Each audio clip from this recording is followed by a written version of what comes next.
الصحراء الغربية محور صراع قديم بين المغرب الذي يسيطر على 80% من الإقليم وجبهة البوليساريو التي تطالب باستقلاله منذ عقود. فما أصل هذا الصراع؟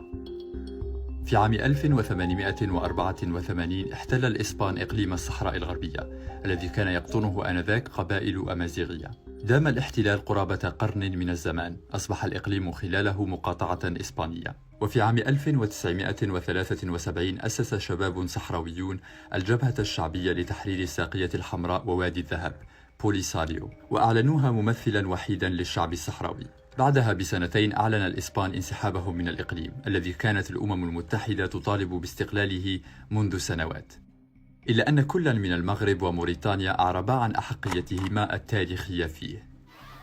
وبالرغم من إقرار محكمة العدل الدولية بحق الصحراويين في تقرير المصير، أطلق المغرب حملة عرفت بالمسيرة الخضراء لضم الصحراء الغربية.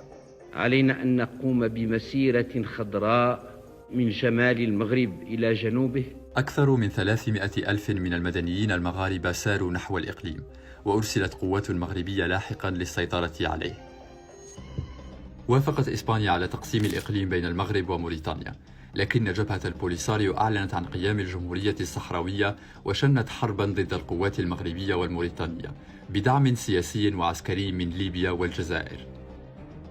وفي عام 79 انسحبت موريتانيا من الصراع، مفسحة المجال للمغرب لضم حصتها من الإقليم.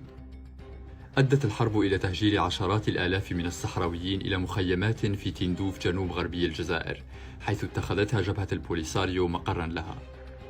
وانتهت عام 1991 باتفاق لوقف إطلاق النار برعاية الأمم المتحدة وإجراء استفتاء لتقرير المصير.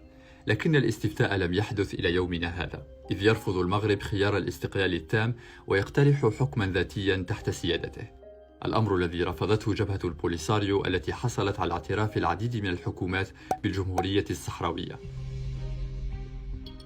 تعد أزمة الصحراء الغربية أحد أطول الصراعات في أفريقيا، وشكلت محور خلاف سياسي بين المغرب والجزائر أثر سلبا على التعاون الإقليمي والقاري. مسألة الصحراء الغربية هي مسألة تصفية استعمار.